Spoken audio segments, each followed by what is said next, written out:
Hey, how you doing? This is RJ.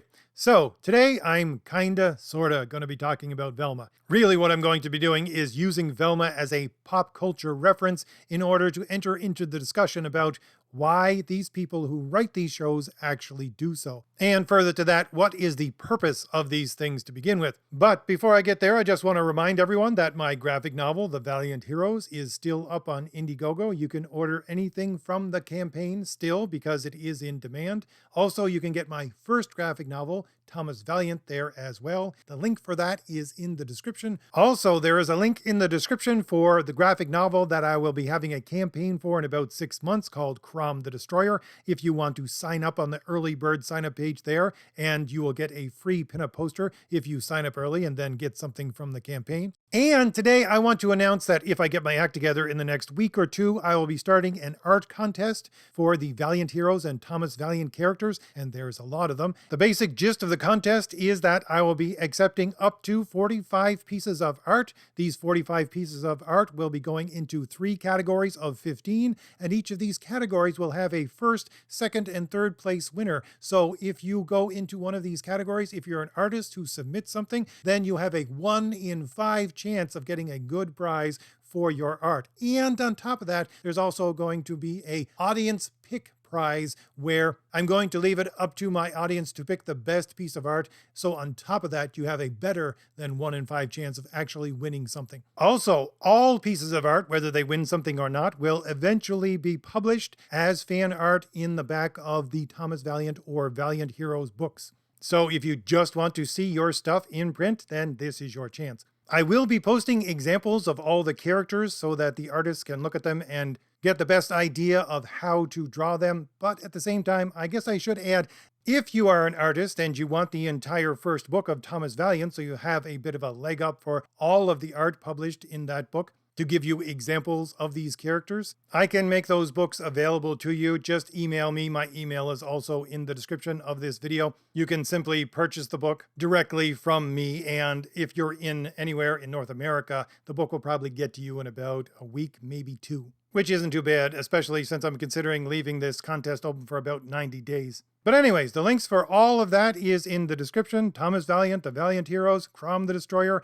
and my email address again, if you're one of those artists who want the book right away. But again, that's just for Thomas Valiant, which has been out for about a year now. The Valiant Heroes is still being worked on. All right, so back to my topic. Why in the world am I talking about Velma? Why in the world am I talking about Scooby-Doo? Well, because I have a very small, tiny little insight into why in the world these people are writing this character and this show in this way, which is the same as they write every show that they try to destroy. And as usual, I'll give you my thesis right up front. Where this whole thing comes from is a form of nihilism. But to prove that point, let's talk about very briefly at the first, why in the world am I talking about this to begin with when I'm supposed to be focusing on heroes? Well, here's the thing. Nihilism destroys heroic virtues and therefore the idea of hero to begin with. Because, as I'm always saying, the traditional way of looking at a hero that has been run through Western civilization for millennia, I would say about 3 millennia now, is that a hero is a paragon of virtue. Those virtues are connected to an objective reality and an independent, objective truth that exists within reality.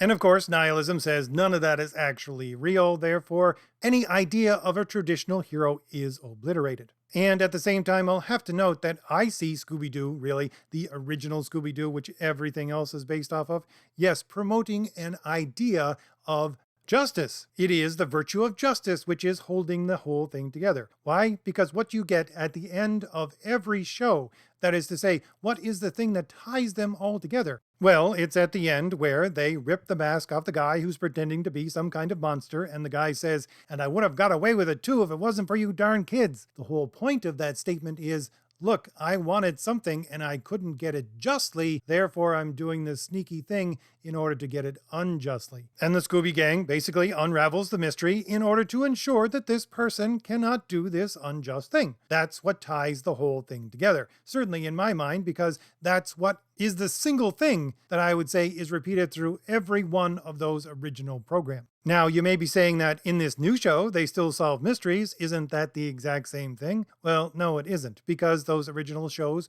were coming from a time and place where people understood justice as it originally was meant to be understood. But if these people, if they are coming from a place of nihilism, then no, the justice is not justice as you and I would understand it, nor the traditional idea of justice, which is rendering to everyone what is their due. Justice in a nihilistic terms is I have power and therefore I'm exercising this power over you. And I call it just because I'm the one in control and therefore I make the rules. But as I said, I want to crack into this from a tiny insight that I gained from Clifton Duncan. Now, Clifton was one of the people I had on my interviews. If you haven't seen any of my interviews, you should go back and take a look at them. I have them in a playlist. I talked to Clifton about 2 weeks ago. About a week ago, I talked to Professor Geek. 3 weeks ago, I talked to Chuck Dixon. Good stuff, so you should go over and give it a listen. But the point is that if you don't know Clifton, he's an actor, and he's an actor that has been in the acting field multiple places, multiple ways, and he's plugged into that system and understand what's going on. For crying out loud, the man has a full IMDb page. He was trained within the third most prestigious acting school within America, after turning down the #1 school, by the way. He has been off Broadway, he has been on Broadway, he has been in Hollywood within television shows, so he knows the world of both Broadway and Hollywood. He talks to people, he knows people, etc., etc. And the thing is, when he was talking to me, he talked for just a minute about Velma. He said he watched it, and as he was watching it, he thought it was bad. Not as bad as most people make it out to be, but it was certainly bad in his mind. And then he said, what you see there on the screen is pure New York and LA snark. That was his one-line assessment of the show.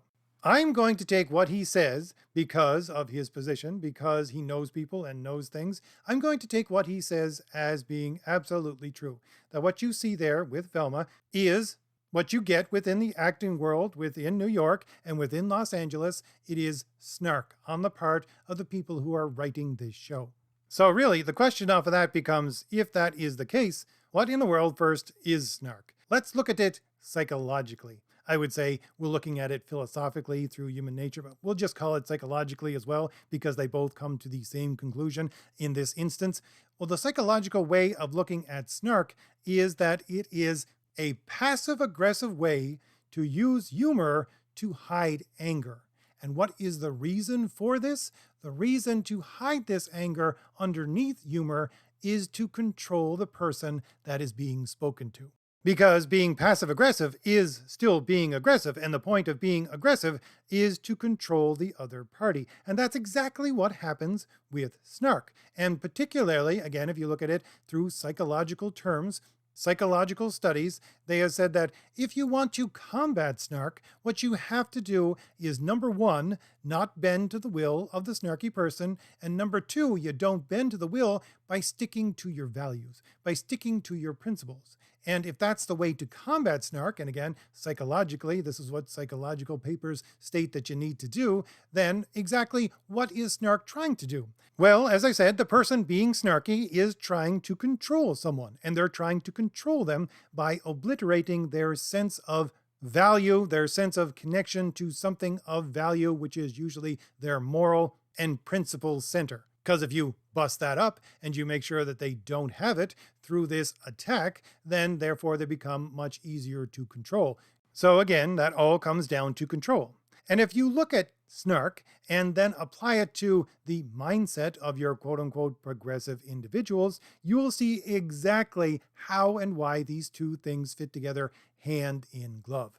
First of all, again, if you look at a snarky person and you see that this is what they're trying to do, they're trying to control you, you'll see that it comes from a place of feeling superior. Why do you have no will of your own and therefore must submit to this snarky person? Why? Because the snarky person thinks that they're better than you. That's why they think they can control you. Look at progressive people. They think they're better than you.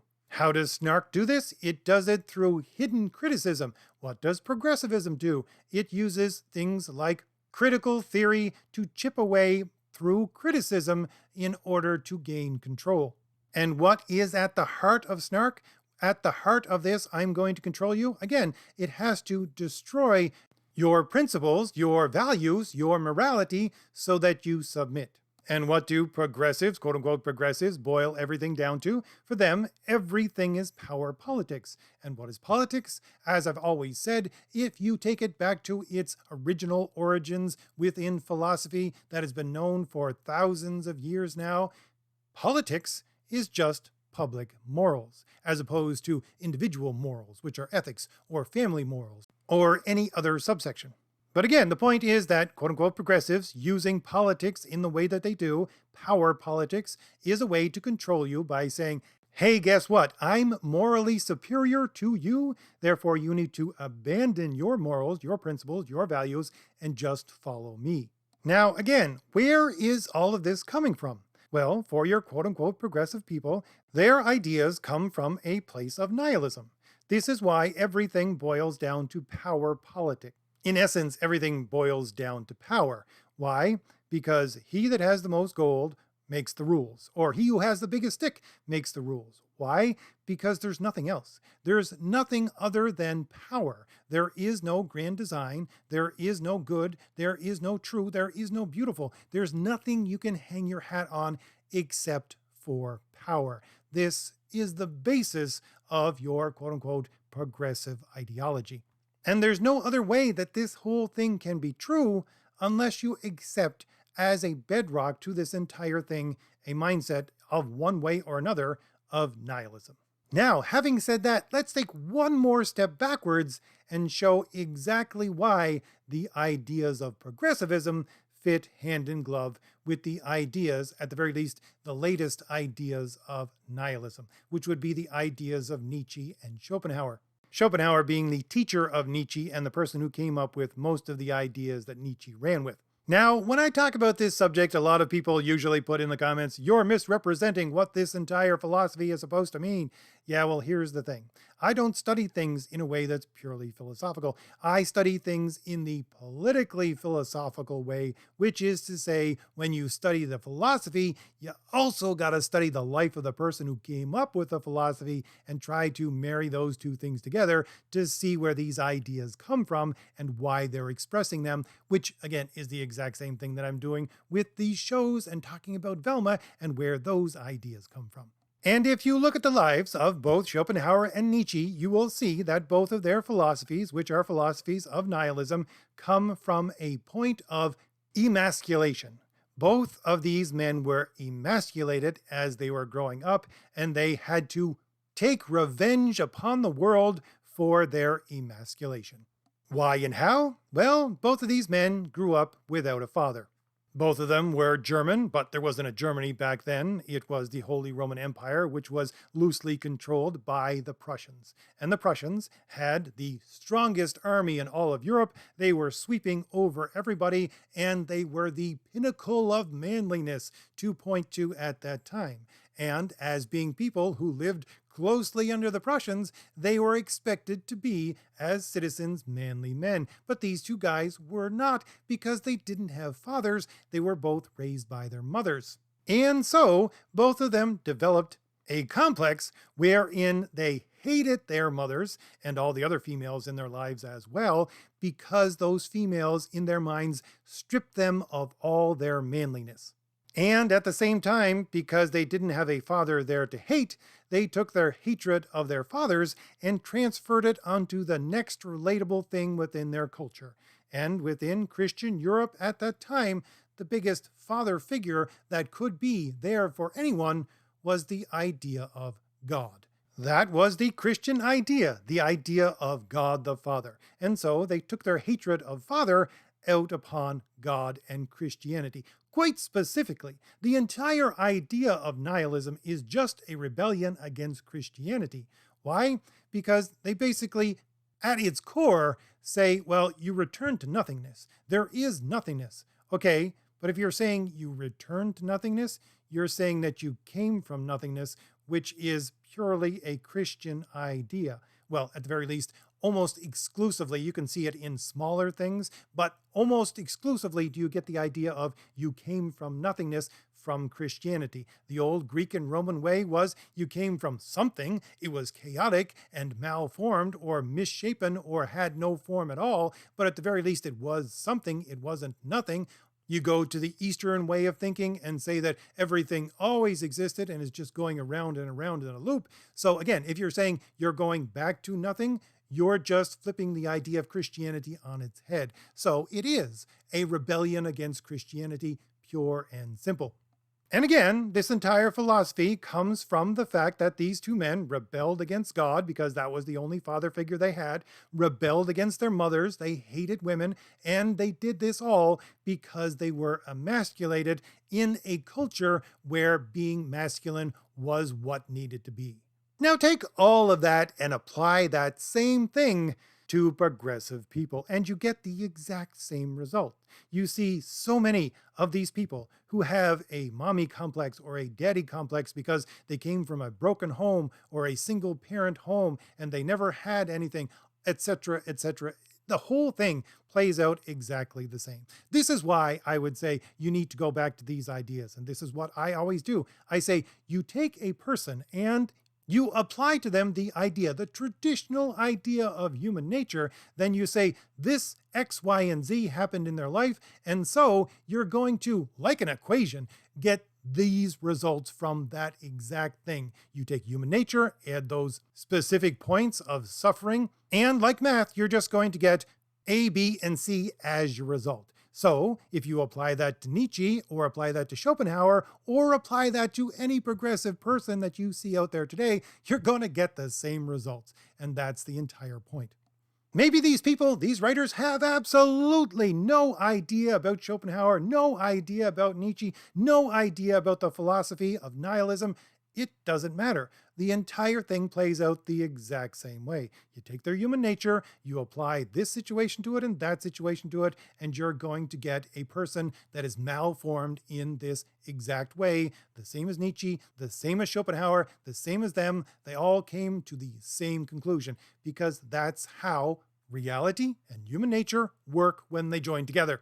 And what am I talking about when I say work? Well, let's go a little bit into this philosophy itself.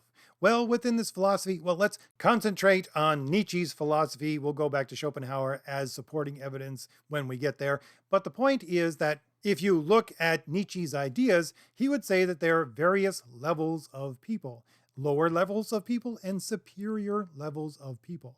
And I'm sure someone's going to put in the comments, you're getting this entirely wrong. Well, again, I'm working off of memory from having to read almost every one of Nietzsche's books when I was in university. But at the same time, you want to correct me in the comments, you go right ahead. But the levels of people are basically this. At the bottom, you have happy cows. People who believe there is actually something out there. People who believe there's a structure to things, there's a greater purpose, and yeah, sure, they're happy, but they're ignorant at the same time. That's why they're happy cows. Now, above them, you would have the priestly class, according to this nihilistic philosophy. These priests are people who have gone through enough education to understand that all of the things that they say are not true, but they say them anyways in order to control the happy cows. And they just live their life pretending that all of these things are true, while at the same time knowing that they are not. Higher than them on the scale is the last men. Now, the last men are people who know and understand that there is nothing, that none of this means anything, and they live their lives accordingly, but at the same time, they give up to the hopelessness of this and the depression of this in their life. Whereas at the top, you have the Superman who understands, once again, just like the last men, that no, none of this means anything. There is no meaning to anything at all, and live their lives according to it, but fight against the entire thing so that they give themselves some kind of purpose, even though they understand that this purpose means absolutely nothing as well. And therefore, they fight against this depression, this sadness, this hopelessness, by giving themselves a structure to lash out with. That's just about it. This is why, by the way, whenever I talk about these quote-unquote progressive people and I say they assume this to be true, even though at the very end of the day they say nothing is true. Why? Because they assume the true thing, quote unquote true thing, is just part of a social construct. It isn't real. They're just making it up as they go. They're declaring it to be true, even though they know in the back of their minds that it isn't true because nothing is true. This is a Superman mentality of Nietzschean nihilism. But 2 points to take off of this. Number one is that these people, these quote unquote progressive people, either see themselves as last men or supermen. That is to say, they see themselves as on the highest rungs of what people can actually be. Therefore, they see themselves as superior.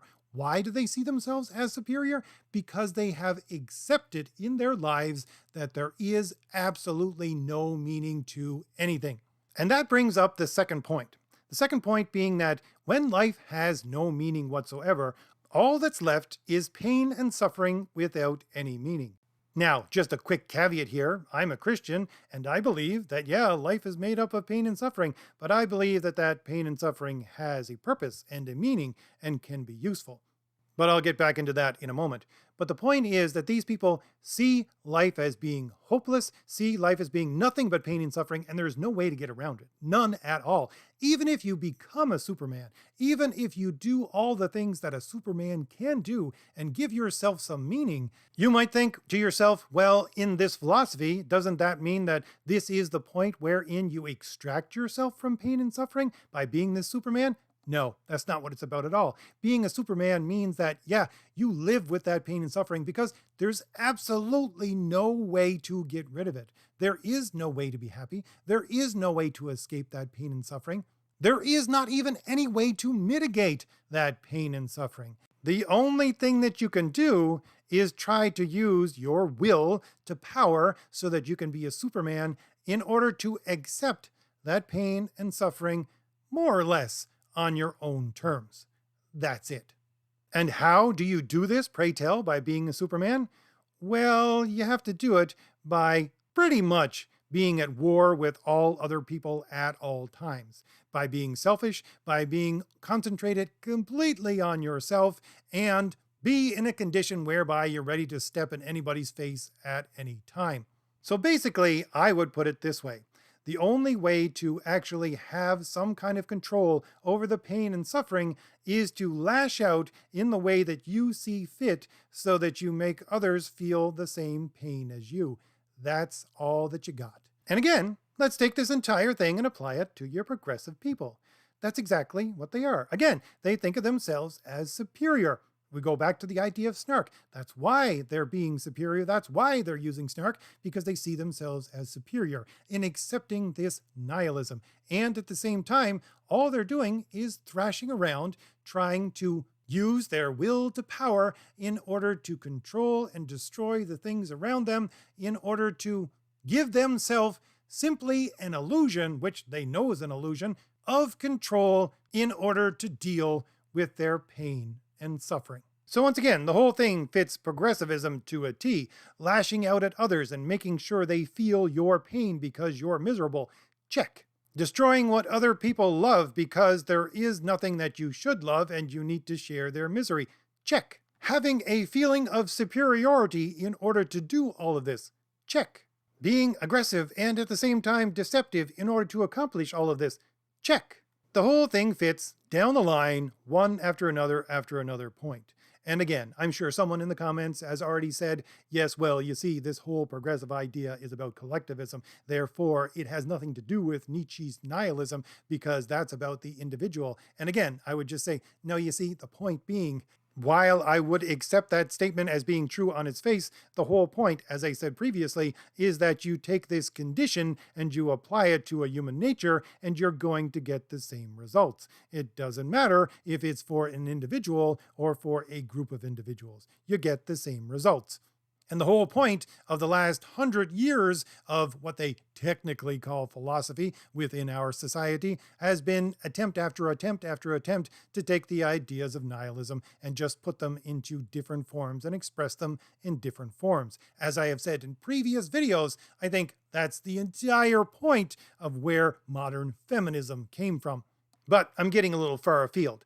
let's go back to the idea of these people who are writing this show, Velma, or any other show like it. Again, it all comes down to what Clifton said. It's snark. And what is snark? Snark is an attempt to control others. Why, again, are they seeking to control others? Or I guess the question would be better phrased at this point of how are they using this to control others? Well, they're using it to control others by basically putting something out into the world saying, yeah, some people love this and some people gain some kind of, happiness, some positive emotion, some kind of purpose from this in so much as it gave them entertainment, and we're going to destroy it. Why are we going to destroy it? Why are we going to purposefully destroy it? Why? To show you that we're in control. That's it. That's why they don't care if these shows get canceled. It doesn't matter if it lasts 5 episodes or a season or 2 seasons. Really, the more that they can destroy something as quickly as possible and move on to the next thing, the better. Why? Because the destruction of each of these things, the destruction of each of these properties, even if they're just intellectual properties like Scooby-Doo, is a statement, a public statement. A public statement to say, we're in control. We're the ones who have control of this society, and we will destroy anything we want. This destruction and all the rest that are going to come after it, property after property after property, whether it's a statue that's standing in your city center, whether it's the library down the street, whether it's the comic book that you love to read, or the book series, or the characters, or the television shows that you grew up on, we are going to destroy them over and over again to show you that we are in control. And we want to show you that we are in control because, again, the whole point of snark is you need to submit to that control. That's why they're destroying these things. That's why they would create a show like Velma that has absolutely no connection to what it truly is and is there for no other purpose than to destroy everything that was there. Again, this is their attempt to lash out in order to control an illusion of reality around themselves in order to mitigate their own suffering. It is the process and the end point of the nihilistic mindset that has set in to our society. And by the way, as I said, I was going to get back to the idea of nihilism being the hatred of Christianity. Why? Because quite honestly, if you studied Nietzsche and read all of his works, which again, I pretty much read almost every one of them, if not all of them, when I was in university, and then read next to it Augustine of Hippo, then you see exactly that all Nietzsche is taking the ideas of Augustine of Hippo and flipping them on their head. That's it. Because Nietzsche's all about will to power. Again, extending your power, your personal individualistic will, and extending that power over others, which is what I've been discussing this entire time. Or to put it in its own terms, it's willing for the sake of willing because there's nothing greater than that. Now, Augustine himself, who was the person who came up with the standard definition of will that we still use today in the late 300s AD, because of course before that you had the Roman and Greek interpretation of how to define it, which was certainly different in many ways, which I've talked about before. Augustine himself, when he did this, he talked about willing for the sake of willing, quite specifically. And what did he say it was? He said it was evil. And without going too far into it, the basic premise would be this, if I can explain it in a short way. I think the quote goes something like, "The will is to the good as knowledge is to the truth." That is to say, if you want to gain any real knowledge, you have to focus on what is true. And the same goes with will. If you want to will anything that's going to have any real effect, you have to focus on the good. And that, of course, goes back to the ideas of the true, the good, the beautiful, all of that I'm always talking about, which is the support system for heroism. And all Nietzsche did, and Schopenhauer before him, with their hatred of Christianity through their hatred of their fathers, was to take that and flip it on its head and say, no, willing for the sake of willing isn't evil. Willing for the sake of willing is good. Because there is nothing else to will for, because there is nothing else. And again, you see this exact mindset reflected in the progressive ideology everywhere around you today. Whether you like Christianity or not, whether you believe it to be true or not, you can plainly see that the quote-unquote progressive ideology is anti-Christianity.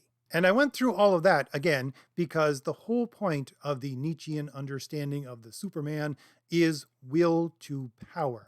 That's how you, as I said, you don't mitigate any of the suffering that you have to go through because your life is nothing but pain and suffering. But at the very least, you have some directed control over that suffering so that it's you suffering on your own terms.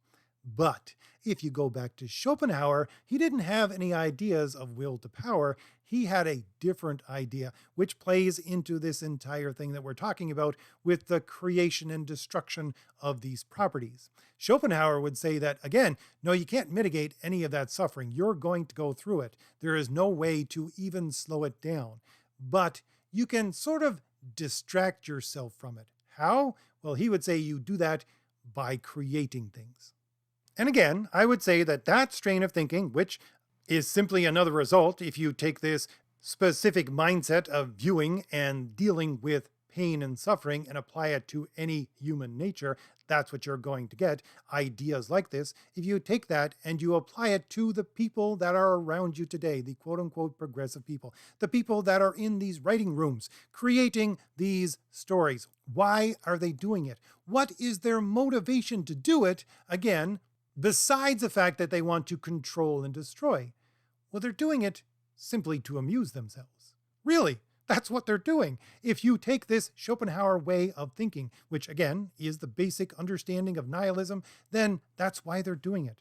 They're not doing it to amuse you. They're not doing it for any audience. They're doing it to amuse themselves, which is simply, again, a distraction to their pain, which has the added result of we're in control and we're going to thrash around and destroy you and your happiness and control you because we're superior, etc., etc., etc. And that's why I debated doing this video, because usually I wait several weeks until something has gone out of the limelight in order to talk about it. But right now I have so many videos stacked up on my head, I just needed to get this one out.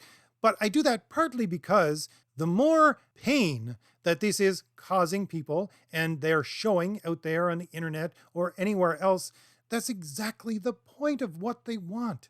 Again, that's why I try to analyze these things. I very rarely do anything like a rant. And when I do a rant, it is from a point of passion about what I'm talking about, not about anger. Why?